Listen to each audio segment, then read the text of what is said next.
الحمد لله نحمده ونستعينه ونستغفره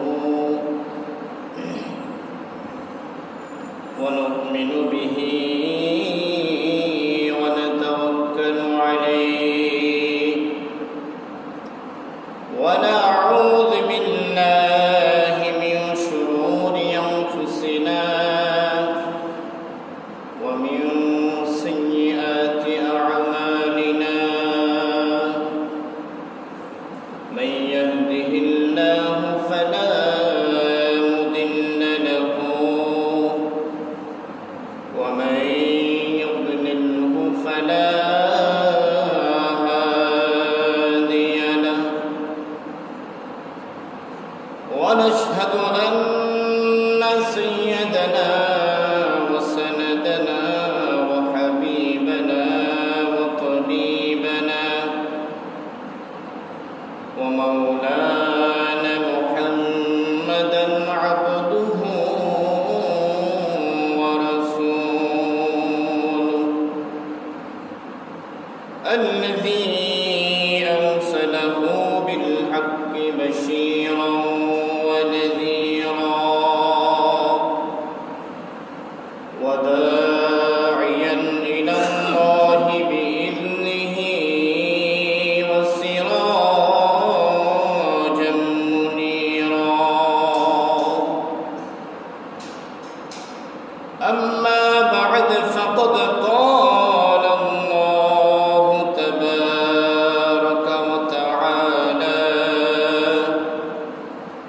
في شان حبيبه تعظيما له وتوقيرا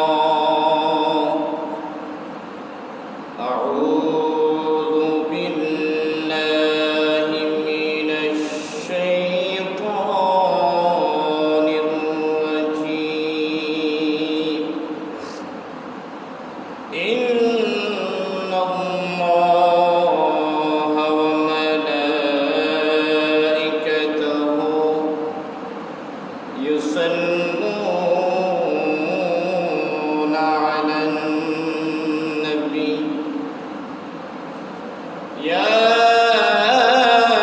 أيها الذين آمنوا صلوا عليه وسلموا تسليما صلى الله على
नाते नबी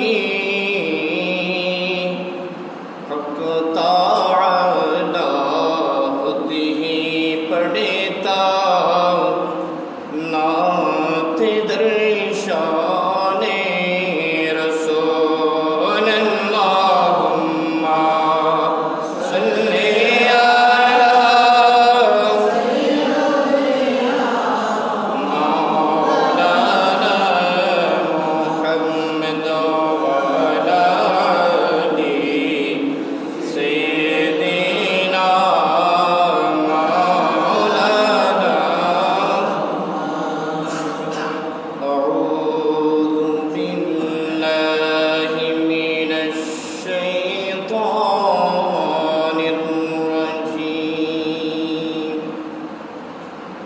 ببركة بسم الله الرحمن الرحيم يا أيها الذين آمنوا لا تلهكم أموالكم ولا أولادكم عن ذكر الله صدق الله المولانا العظيم وصدق رسوله النبي الحبيب الكريم ونحن على ذلك لمن الشاهدين والشاكرين رب صل وسلم وبارك عليه সম্মানিত সামিঈন ইকরাম সুন্নি সাহিবান রহমানি ওয়া রাহমাতুল্লাহ আসসালামু আলাইকুম ওয়া রাহমাতুল্লাহি তাআলা ওয়া বারাকাতুহু হামদ ও সালাতের পর মহান রব্বুল আলামিনের পবিত্র আলিশান দরবারে লাখ কোটি শুকরিয়া জ্ঞাপন করেছি যে মহান রব্বুল আলামিন পবিত্র মাহে জামাদিউল উলা শরীফের দ্বিতীয় জুমায় সুস্থ শরীর নিয়ে মসজিদে আসার বসার সমবেত হওয়ার যেই সুযোগটুকু রব্বে করিম আমাদেরকে দান করেছেন শুকরাতান সবাই মুহাব্বতের আওয়াজ বলি আলহামদুলিল্লাহ সাথে সাথে সরওয়ারে কায়নাত দু জাহানের বাদশা নবী হায়াতুন নবীর পবিত্র কদমে পাকে বেহুদ দরুদের হাদিয়া প্রেরণ করেছি বলুন আলহামদুলিল্লাহ সম্মানিত হাজরিন আমি পবিত্র কালামে পাকের সূরা মুনাফিকুনের আয়াত নম্বর 9 এর অংশবিশেষ আপনাদের সামনে তেলাওয়াত করেছি আল্লাহ পাক সুবহানাহু ওয়া তাআলা যদি দয়া করে মায়া করে এই আয়াতের আলোকে দু একটি কথা বলার ইনশাআল্লাহ চেষ্টা করব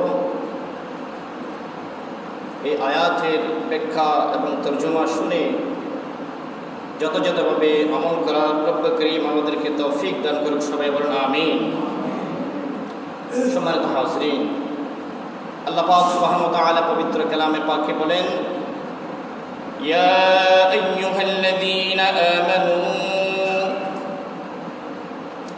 লা তুলহিকুম আমওয়ালিকুম ওয়ালা আওলাদুকুম আন যিকরিল্লাহ ওয়া মান ইয়াফআল যালিকা ফাউলাইকা হুমুল খাসিরুন আল্লাহ পাক সুবহানাহু ওয়া তাআলা পবিত্র কালামে পাকে ঈমানদারদেরকে সম্বোধন করেছেন মুমিনদেরকে সম্বোধন করে বলেছেন ইয়া আইয়ুহাল্লাযীনা আমানু হে ঈমানওয়ালো হে ঈমানদারগণ ভালো করে তোমরা স্মরণ করে রেখো লা তুলহিকুম আমওয়ালিকুম ওয়ালা আওলাদিকুম আমি যে তোমাদেরকে ধন সম্পদ দিয়েছি সন্তানাদি দিয়েছি তোমরা তা পেয়ে আও যিকরিল্লাহ আমার স্মরণ থেকে তোমরা উদাসীন হইও না আমি তোমাদেরকে দিয়েছি ধন সম্পদ দিয়েছি সন্তানাদি দিয়েছি এগুলা পেয়ে আমাকে বলে যাও। তো যদি আমাকে বলে যাও, ফাইসালা কি হবে? ওমান ইয়াফআল যালিকা ফাউলাইকা হুমুল খাসিরুন, তাহলে তোমরা ক্ষতিগ্রস্ত হবে। এটা হচ্ছে আল্লাহ পাকের ঘোষণা। আল্লাহ পাক আমাদেরকে ধন সম্পদ দিয়েছেন, সন্তান সন্তানাদি দিয়েছে, যেগুলো পেয়ে মানুষ আল্লাহর কথা ভুলে যায়, ভোগ বিলাসের মধ্যে ডুবে যায়। আমি ধন সম্পদের মালিক হলাম, আমার আল্লাহর কথা স্মরণ সহজে আসে না, কারণ তার অন্তরের মধ্যে একটা অহংকারী কাজ করে। যে আয়াত কারীম আমি তেলাওয়াত করলাম, এই আয়াতের ব্যাখ্যায় মুফাসসিরিন ইকরাম কেন আল্লাহ পাক আমাদেরকে ধন সম্পদ দিয়া স্মরণ থেকে বিচ্ছিন্ন হলে কি হবে সেটা আমাদেরকে স্মরণ করিয়ে দিয়েছে। আমরা তো জানি না আমাদের ক্ষেত্রে একদিন তার কারণ হবে যা দিয়েছে সব কিছুর হিসাব নিকাশের মধ্যে, সেই দিনের ফয়সালা কি হবে। অন্য আয়াত আল্লাহ পাক সুবহানাহু ওয়া তাআলা বলেন, ইয়াউমা ইউকশাফু আন সাকিন ওয়া ইয়াদউনা ইলা সুজুদ। হে বান্দা আমার, তোমরা যে আজকে সুস্থ শরীর থাকা সত্ত্বেও আমি আহ্বান করেছিলাম, মসজিদের মিম্বারে মুয়াজ্জিন আযান দিয়েছিল, হাইয়া আলাস সালাহ, সালাতের দিকে আসো, হাইয়া আলাল ফালাহ, কল্যাণের দিকে আসো। ইয়াউমা ইউকশাফু আন সাকিন ওয়া ইউদউনা ইলা সুজুদ। কিয়ামতের এই কঠিন মুহূর্তে আমি আজকে তোমাদেরকে আহ্বান করব, আসো সবাই এখানে সিজদা করো। কিয়ামতের দিন আল্লাহ পাক বলেন, ইয়াউমা ইউকশাফু আন সাকিন, সেই দিন তোমার পায়ের গিড়াগুলো খুলে ফেলা হবে। আজকে আমরা পায়ের গিড়া আছে বিদায় শরীর নড়াচড়া করতে পারছি, শরীর মুভ করতে পারছি, উঠা বসা করতে পারছি, শরীরকে নাড়াইতে পারছি, রুকু সিজদা করতে পারছি। আল্লাহ পাক বলেন, সেই দিন আমি তোমাদের পায়ের গিড়াগুলো চিরস্থায়ীর জন্য খুলে ফেলবো। ইয়াউমা ইউকশাফু আন সাকিন, আমি খুলে ফেলবো সেই দিন গিড়াগুলো। তখন আমি আহ্বান করবো তোমরা সিজদা করো। তো পায়ের গিড়া খুলে ফেললে আপনি সিজদা করতে পারবেন? কখনো নয়, কখনো পারবেন না। তখন যখন আপনাকে সিজদা করতে বলবে, ফালা ইস্তাতিউন, আপনি তো পারবেন না। আপনার এই পিঠ পাটা যে এরকম শক্ত, ঝুঁকানো যায় না। আপনার পাটা ছিলেন তৎকালীন সময়ে যেটা মা বোনরা মরিচ বাটা করতো, ওই পাটার কথা বলছি আমি। ওই পাটার মতো শক্ত হয়ে যাবে, আপনি শরীরকে ঝুঁকাতে পারবেন না। যখন আপনার পা থেকে আপনার পায়ের ঘিরা করে ফেলা হবে, আপনি সেদিন সিজদা করতে পারবেন না। শুধু তাই না, এরপর আল্লাহ পাক কি বলেছেন, খাশিআতান আবসারুহুম তারহাকুহুম যিল্লাহ ওয়া ক্বাদ কানু ইউদউনা ইলা সুজুদি ওয়া হুম সালিমুন। যখন তুমি নিরাপদ ছিলে, যখন তুমি সুস্থ ছিলে, সুস্থ সবল ছিলে, যখন তুমি ভোগ বিলাসের মধ্যে ডুবন্ত ছিলে, মুয়াজ্জিন সেখান থেকে বলছিল, হাইয়া আলাল ফালাহ, কল্যাণের দিকে আসো, হাইয়া আলাস সালাহ, সালাতের দিকে আসো, নামাজের দিকে আসো। আহ্বান তো করা হয়েছিল। তুমি সুস্থ সবল থাকা সত্ত্বেও কেন আমার ডাকে সাড়া দাও নাই? আজ আমি তোমাকে বললাম এখানে সিজদা করার জন্য, তোমার তো তখন সুযোগ ছিল, তুমি কিন্তু সিজদা দাও নাই, আহ্বানে সাড়া দাও নাই। আজকে আমি এখানে বলছি আমার সামনে সবাই সিজদা দাও, কিন্তু তখন তো আমি তোমার পায়ের গোড়ালি খুলে ফেলবো, চিরস্থায়ীর জন্য করে ফেলবো, তখন তুমি আর সিজদা দিতে পারবে না। বান্দা, তোমার ফায়সালা কি হবে? সম্মানিত হাজরিন, আজকে আমরা সব কিছু আল্লাহ পাক আমাদেরকে দান করেছেন। বান্দা, কেন আমার ডাকে সাড়া দিচ্ছ না? আল্লাহ পাক কুন ফায়াকুন বললে সৃষ্টি হয়ে যায়, বললে হয়ে যায়, কিন্তু নিজের হাত দিয়ে কয়েকটি জিনিস আল্লাহ পাক বানিয়েছেন, তার মধ্যে ইনসানকে নিজের হাত দিয়ে বানিয়েছেন। আল্লাহ পাক বলেন, বান্দা, আমি তোমাকে নিজের হাত দিয়ে বানিয়েছি, কেন আমাকে বলে গিয়েছো? কেন আমার স্মরণ থেকে তুমি দূরে সরে গিয়েছ? কি তোমাকে দূরে সরিয়ে নিয়েছে? ওই যে সম্পদ সন্তাদি পেয়ে তুমি আমার কথা বলে গিয়েছো। আল্লাহ পাক আমাদেরকে হেফাজত করুক, সবাই বলে আমিন। সম্মানিত হাজরিন, এই আয়াতের আলোকে হাদিসে পাক আছে হাদিস কানা তিরমিজি শরীফও আসছে। এই হাদিস কানা সারা না দেওয়ার কারণে, নামাজ না পড়ার কারণে কি যে ফয়সালা হবে আপনার কিয়ামতের ময়দানে। হযরত আব্দুল্লাহ ইবনে মাসউদ রাদিয়াল্লাহু তাআলা থেকে বর্ণিত, নবী করিম সাল্লাল্লাহু আলাইহি সাল্লাম একদিন বললেন, সাহাবায়ে কেরামদেরকে একটি নসিহত করছিলেন, ওয়াজ করছিলেন একটি মজলিসের মধ্যে। হঠাৎ এক ব্যক্তি এসে দরজার পাশে এসে কান্নাকাটি করতে লাগলেন। আমার রাসূল তার দিকে তাকিয়ে বললেন, হে যুবক। যুবক কান্না করতেছে, দেখেন এক যুবক দরজার পাশে এসে কান্না করছে। তখন ডান পাশে ছিল সাইয়েদনা সিদ্দিক আকবর, বাম পাশে ছিল ফারুক আযম। আমার রাসূল বললেন, ইয়া শাআবু মা ইয়াবকি, হে যুবক তুমি কি কারণে কান্না করছো, এত জোর ধরে কান্না করছো কেন? তখন ওই যুবক বললেন, ইয়া রাসূলুল্লাহ ইয়া হাবিবাল্লাহ মা তাবি, আমার মুহাব্বতের বাবা আজকে ইন্তেকাল করেছে, আমার মুহাব্বতের বাবা আজকে দুনিয়া থেকে চলে গিয়েছে, আমার সামর্থ্য নাই কাপড় কেনার জন্য, আপনার পক্ষ থেকে কাপড়ের ব্যবস্থা করে দিন। আমার বাবাকে যে গোসল দিবে, গোসল দেওয়ার জন্য কোনো লোক পাচ্ছি না, কেউ আমার বাবাকে গোসল দিচ্ছে না, আপনার পক্ষ থেকে লোক পাঠান আমার বাবাকে গোসল দেওয়ার জন্য। আর আপনি গিয়ে গোসল দেওয়ার পরে আপনি গিয়ে জানাজা পড়াবার জন্য আপনাকে যেতে হবে। তখন আমার রাসূল বললেন, আচ্ছা ঠিক আছে। ডান পাশে ছিলেন সাইয়েদনা সিদ্দিক আকবর, বাম পাশে ছিলেন ফারুক আযম, যাও এই লোকের সাথে যাও, গিয়ে তোমরা গোসল দিয়ে কাপড়ের ব্যবস্থা করে, এখান থেকে কাপড় নিয়ে যাও, কাপড়ের ব্যবস্থা করো, আমি আসতেছি।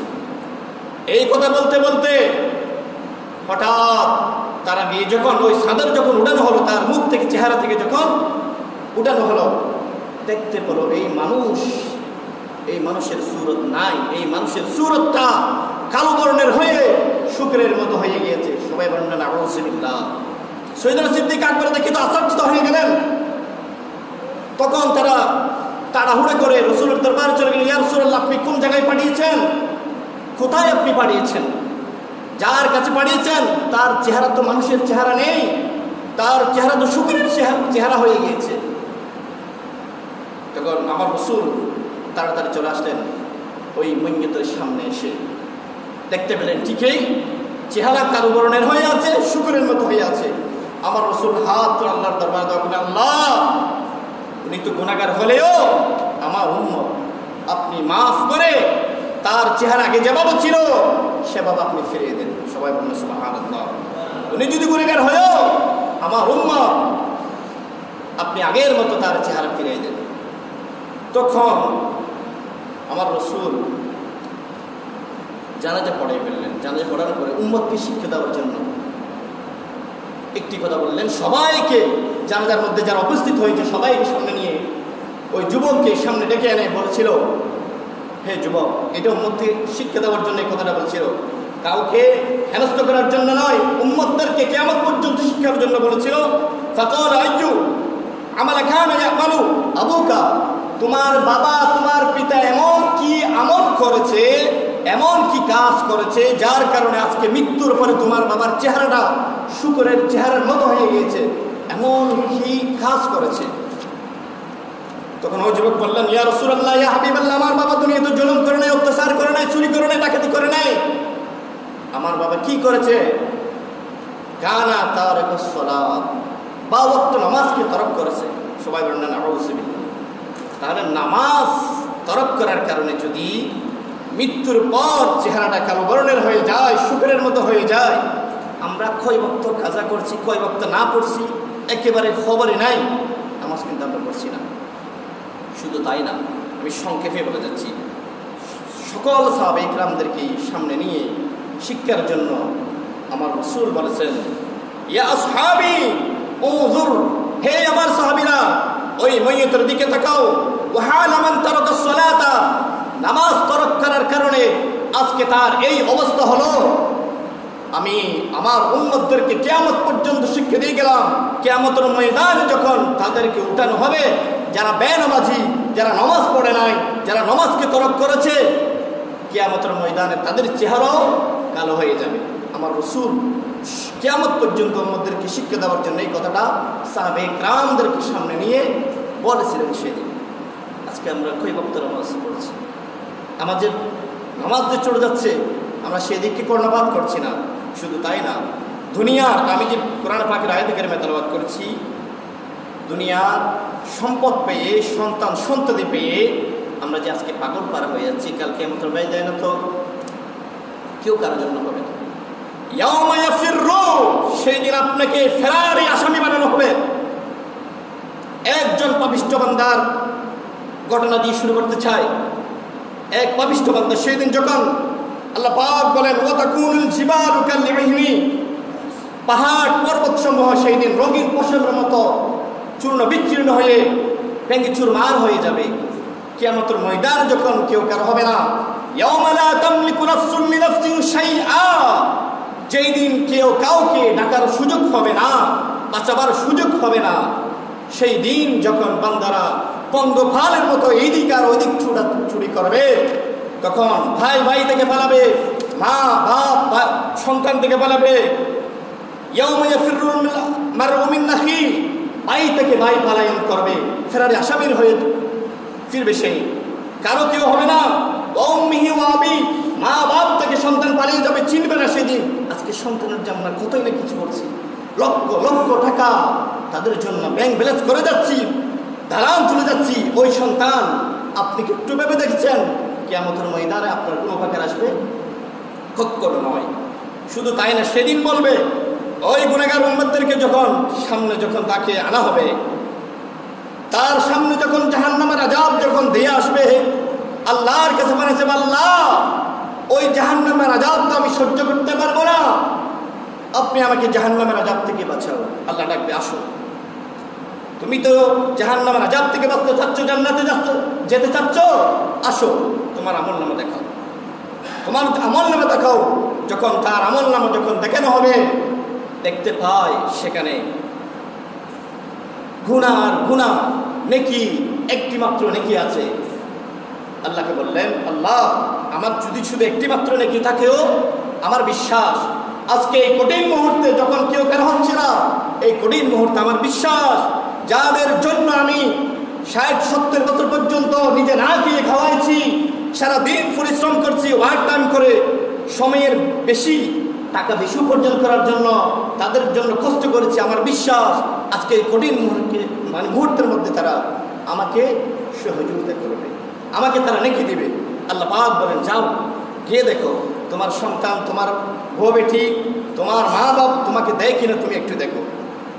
আল্লাহ পাক বলেন ওই বান্দা যখন যাচ্ছে তার সামনে, আল্লাহ পাক বলেন ওয়ালা ইউসআলু হামিমুন হামিমা, দুনিয়াতে যে তুমি বন্ধুত্ব করেছিলে, অন্তরঙ্গ বন্ধুত্ব করেছিলে, আজকে সেই বন্ধু তোমার সাথে বন্ধুত্ব রাখবে না, জিজ্ঞাসা করলে সে তোমাকে চিনবেই না, আফসোস করবে হায় এই বন্ধুর জন্য আমি কতই না কিছু করলাম, আজকে সে আমাকে চিনে না। শুধু তাই না, ইবসসরুনহুম, তার দৃষ্টিগোচর করে ইয়াওয়াদুল মুজরিমু, ফেরারি আসামি বানিয়ে, মুজরিম বানিয়ে, লাউ ইফতাদি মিন আযাবি ইয়াউমিযিন বিবানি, যখন এভাবে সবারই কাছে যখন যাবে, তার স্ত্রীর কাছে যাবে, তোমার জন্য আমি তোমার মন রক্ষা করার জন্য মানুষের কাছ থেকে সুদের টাকা নিয়ে তোমার মন রক্ষা করেছি, জুয়েলারির পিছনে টাকা খরচ করার জন্য আমার টাকা ছিল না, আমার টাকা ছিল না, আমি অন্যায়ভাবে কারো কাছ থেকে মেরে হলো নিয়ে তোমার মন রক্ষা করেছি, আজকে তুমি আমাকে একটু নেকি দাও, একটি নেকির জন্য আমি আটকে পড়ে গেলাম কিয়ামতের দিন। ওই স্ত্রী বলবে, কে বললো তুমি আজকে স্বামী দাবি করছো? আমি তো আমার হীন হায়াতে আমি তো বিয়েই বসি নাই, তুমি আমাকে কেন স্বামী দাবি করছো? যাও। স্ত্রী তাকে ফিরাই দিবে, সেদিনও স্বীকার করবে, কারো কেউ হবে না। শুধু তাই না, ইয়াউমিযিন বিবানি, যখন তার সন্তানের কাছে যাবে, সবার কাছে যখন যাবে ফিরিয়ে দিবে, তার সামনে ঘোরাফেরা করবে, হে সন্তান আমি তোমাকে কতই কষ্ট করে লালন পালন করেছি, আজকে আমি একটি নেকির জন্য বেঁচে গেছি, আমার তো তোমাদেরকে মানুষ করার জন্য আমি আল্লাহর ইবাদত করতে পারি নাই, ঠিকমতো নামাজ আদায় করতে পারি নাই, কাজের জন্য চাকরি চলে যাবে, নামাজের জন্য যদি যাই, সেজন্য আমি তোমাদেরকে মানুষ করার জন্য আজকে আমি আল্লাহর ইবাদত করতে পারি নাই, আজকে আমি এই কঠিন মুহূর্তের মধ্যে আছি, আমাকে নাকি দাও না, আমাকে একটু সহযোগিতা করো না। সন্তান বলো তোমার চেহারা আমার বাবার চেহারার সাথে মিলে না, সুবহানাল্লাহ, সেদিনও স্বীকার করবে কিয়ামতের দিন। কার জন্য কি করছেন আপনি? শুধু তাই না, এভাবে মা বাবার কাছে সবার কাছে যাবে, সবাই পলায়ন করবে, কিন্তু সামনে সামনে দৃষ্টিগোচর হয়ে সামনে চলাফেরা করবে, আপনি ডাকবেন সে ফিরবেন আপনার দিকে। শুধু তাই না, যখন নিরুপায় হয়ে আল্লাহর কাছে আসবে, আল্লাহ আজ এই কঠিন মুহূর্তে আমাকে কেউ সহযোগিতা করছে না, কেউ সাহায্য করছে না, নেকির জন্য আমি আটকে গেলাম, আমার এখন কি উপায় হবে? যাও বসে থাকো কিয়ামতের ময়দানে, শাস্তি ভোগ করতে হবে। তখন ওই বান্দা সেখানে বসে থাকবে, অন্য আরেক বান্দাকে রাখবে, আসো তোমার আমল নামা দেখাও। তখন ওই আমল নামা যখন তাকে আবার গুনাহ এবং নেকি প্রায় সমান সমান হয়ে গেল, কিন্তু সমান সমান হওয়া সত্ত্বেও তাকে আল্লাহ পাক রব্বুল আলামিন জান্নাত দিচ্ছে না, আরেকটি নেকি লাগবে। সেই সবাই সেম ঘটনা, সবার কাছে গেলে সবাই ফিরিয়ে দিল। আসার সময় ওই একটি নেকি যে করছিল তার কাছে আসছে, বান্দা আজকে কঠিন মুহূর্তের মধ্যে আমি একটি নেকির জন্য আটকে গেলাম, কেউ আমাকে নেকি দিল না। ওই বান্দা বললো, আমি তো এমনি তো জান্নাতে যেতে পারবো না, একটি নেকি নিয়ে আর কীভাবে জান্নাতে যাব? ধরো আমার নেকিটাও তুমি নিয়ে, তুমি একটি নেকি অন্তপক্ষে এখানে এসে হলো তোমাকে আমি একটা উপকার করতে পারলাম, তুমি জান্নাতে বসবাস করবে, হয়তো আমি জাহান্নামে বসবাস করবো। আল্লাহ পাক ওই নেকি যখন ওই বান্দাকে দিল, তাকে নিয়ে আল্লাহ পাক জিজ্ঞেস করলেন, তোমাকে এই কঠিন মুহূর্তে কে নেকি দিল? বললেন, ওই এক বান্দা যদি শুধু একটু নেকির জন্য একটি নেকি নিয়ে বসে আছে, আর আমি একটি নেকির জন্য আটকে গেছি। তখন ওই বান্দাকে জান্নাতে দিবে। তখন ওই বান্দাকে আবার ডাকবে, হে বান্দা তুমি আসো, তুমি আজকেই দিয়ে দিলা, আজকে যেভাবে তোমার অন্তর গেমেছে, আমি তো তোমাকে ধন সম্পদ সন্তান সন্ততি দিয়েছিলাম, তখন কি আমি যে মসজিদে ডাকা হয়েছিল হাইয়া আলাস সালাহ হাইয়া আলাল ফালাহ, নামাজের জন্য আসো, কল্যাণের দিকে আসো, তুমি তো তখন সুস্থ ছিলে, সবল ছিলে, নিরাপদ ছিলে, বুক বিলাসের মধ্যে ডুবন্ত ছিলে, আসো নাই কেন? আজকে তো সেই সুযোগ নাই। তখন আল্লাহর কাছে আবার ফরিয়াদ করবে, আল্লাহ আপনি আমাকে মাফ করে দিন। আল্লাহ বলবে না। তো ওই বান্দা কি বলবে জানেন? ওই বান্দা বলবে, ইয়াউমিইযিন আল্লাহ আমি তো সন্তানের জন্য সব কিছু করে গেলাম, আজকে ওই সন্তানকে বেঁধে রাখো, ওই সন্তানকে বেঁধে রেখে হলেও আমাকে ছেড়ে দিন। শুধু তাই না, বান্দা বলবে, শুধু তাই না, ওয়াসাহিবাতিহি আমার স্ত্রী কাছকে বেঁধে রাখো, যে স্ত্রীর জন্য, যে স্ত্রীর মন রক্ষা করতে গিয়ে আমি অন্যায় পথে হাঁটছি, অন্যায় পথে চলছি, সুদের টাকা নিচ্ছি, কারো কাছ থেকে মেরে আনছি, চুরি করে আনছি, স্ত্রীর পেছনে খরচ করার জন্য, তার মন রক্ষা করার জন্য। আজকে যখন তার কোনো এত কিছু করার সত্ত্বেও যখন আমার আজকে নেকির জন্য আটকে গেলাম, সে যখন আজকে আমাকে সহযোগিতা করতে পারছে না, আপনি আমাকে ছেড়ে দিন, তাকে বেঁধে রেখেন। শুধু কি তাই? আল্লাহ বললেন, বান্দা আর কি চাও তুমি? শুধু তাই না, এই বান্দা বললেন,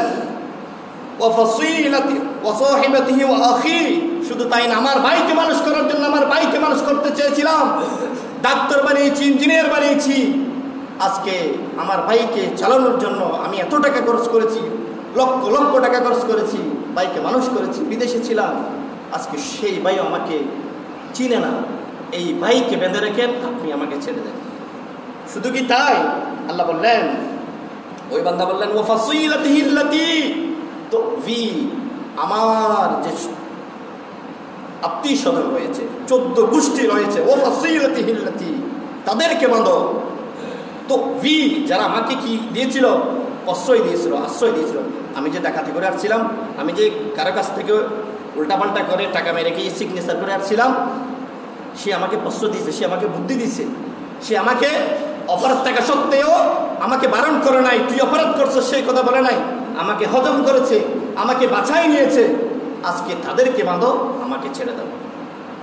শুধু তাই না, কাল্লা, তখন আল্লাহ পাক বললেন, বান্দা তুই অনেক বলেছিস, সব কিছুর বিনিময় হলেও তুই আমার কাছ থেকে ছাড় পাওয়ার জন্য চেয়েছিস, কিন্তু আমি দিব না। কাল্লা ইন্নাহা লাযা, আল্লাহ পাক বলেন, লাযা এটা হচ্ছে জাহান্নামের এমন একটা লেলিহান অগ্নি, যে জাহান্নাম অন্য জাহান্নাম এই জাহান্নামের থেকে পানা চাইছিল, ওই জাহান্নামের মধ্যে বান্দাকে নিক্ষিপ্ত করার জন্য আল্লাহ পাক বলবেন, কাল্লা ইন্নাহা লাযা, ওই বান্দাকে ওই জাহান্নামের মধ্যে নিক্ষিপ্ত করো। এই বান্দা এতই নিমুখ হারাম, তার যা কিছু রয়েছে সব কিছুর বিনিময়ে বন্দি করে তাকে নাকি আমি ছাড় দিতাম। সে বান্দা কিয়ামতের দিন বলবে, কার জন্য কি করছে আমরা? সন্তান কোন পদে হাঁটছে আপনি জানেন? এই সন্তানের জন্য অনেক কিছু করছেন, এই সন্তান তো কালকে কিয়ামতের ময়দানে আপনাকে বাঁচাবে না। বরং আপনি বলবেন যা করেছি তো সন্তানের জন্য করেছি, পরিবারের জন্য করেছি, এদেরকে বেঁধে রেখেন, এদেরকে জাহান্নামের শাস্তি দেন, এদের বিনিময় হলো আপনি আমাকে ছেড়ে দেন। আল্লাহ বলবেন না, তোকে ছাড় নাই আজকে, এমন অগ্নি প্রজ্বলিত আগুনের মধ্যে তোমাকে নিক্ষিপ্ত করা হবে। আল্লাহ ভাগ বলেন শাওয়া মানে হচ্ছে আপনার মাথাকে বোঝায়, শরীর থেকে। নাজ্জাআতাল লিশ-শাওয়া, মাথার চামড়াগুলা এমন ভাবে ছিঁড়ে ফেলা হবে, তার পা দুইটা উপরের দিকে, যেভাবে ছাগল জবা করার পরে পা দুটো উপরের দিকে দিয়ে নিচের দিকে মাথা রেখে দেয়, ঠিক সেভাবে তার পা দুটো উপরের দিকে দিয়ে 21 জন ফেরেশতার মাধ্যমে পায়ের গোড়া থেকে যখন আগুন জ্বালিয়ে দেওয়া হবে, জাহান্নামের আগুন জ্বালিয়ে দেওয়া হবে, তার রক্ত মাংস সব জলে পুরে ছারমার হয়ে যাবে, কিন্তু রূহ জ্বলবে না, হাড় জলে পুরে ছারমার হয়ে যাবে, রূহ জ্বলবে না। তখন ওই চামড়াগুলা নাজ্জাআতাল লিশ-শাওয়া, ওই চামড়াগুলো এমনভাবে পা থেকে মাথা পর্যন্ত ছুঁড়ে ফেলা হবে। আল্লাহ কার জন্য কি করছে? শুধু তাই না, আমি যে উপার্জন করছি, আমি যে রুজি করছি, আপনি তো চাইবেন এখানেও যে হয়তো আমার অমুক ফোন দিয়েছে, আমি চ্যাট পেয়ে গেলাম, অপরাধ করে অন্যায় করে আমি চ্যাট পেয়ে গেলাম। আল্লাহ পাক করেন সূরা ইয়াসিনের মধ্যে বলেন, আল ইয়াউমা নাখতিমু আলা আফওয়াহিহিম ওয়া তুকাল্লিমুনা আইদিহিম ওয়া তাশহাদু আরজুলুহুম। সেই দিন আপনি চাইবেন, দুনিয়াতে যেভাবে চেয়েছেন, মিথ্যা কথা বলে চাপ পেয়ে গেলেন, আমি অপরাধ করা সত্ত্বেও আমি চাপ পেয়ে গেলাম, সেদিন তো আর সেটা হবে না। আল ইয়াউমা নাখতিমু আলা আফওয়াহিহিম, তোমার জবানকে রুদ্ধ করা হবে সেদিন, তোমার জবানকে, তোমার কণ্ঠকে সেদিন বন্ধ করে দেওয়া হবে, তুমি কথা বলতে পারবে না। কে কথা বলবে? ওয়া তুকাল্লিমুনা আইদিহিম, আল্লাহ পাক হাতকে জবান করে দিবে, এই হাত দিয়েছে, তুমি অন্যায় করেছো, অপরাধ করেছো, অন্যের টাকা মেরে খেয়েছো, হাত দিয়ে সিগনেচার করে পার করাই দিছো, ঠিক আছে হয়ে যাবে, রাত আমাকে দিয়ে দেন, হয়ে যাবে। এই হাত ওয়া তুকাল্লিমুনা আইদিহিম, কিয়ামতের দিন আপনার বিরুদ্ধে সাক্ষী দেবে, কথা বলবে, জবান খুলে দেবে। শুধু কি তাই, ওয়া তাশহাদু আরজুলুহুম, আপনার যে দুটি পা রয়েছে, এই দুটি পা দিয়ে আপনি কোন অন্যায় পথে হাঁটছেন, কোন অন্যায় পথে চলছেন, অন্যায় পথে গিয়ে রুজি করছেন সন্তান পরিবারের জন্য, ওই পা সেদিন কিয়ামতের দিন সাক্ষী দিবে। কিন্তু যাদের জন্য করেছেন তারা তো আজকে আপনাকে চিনে না, বরঞ্চ আপনি বলবেন তাদেরকে বেঁধে হলো আমাকে ছাড় দিন। সম্মানিত হাজরিন, আমি যে কথাটা আপনাদেরকে বুঝিয়েছিলাম, আল্লাহ আপনাকে সব কিছু দিয়েছে, আল্লাহর কাছে আসেন।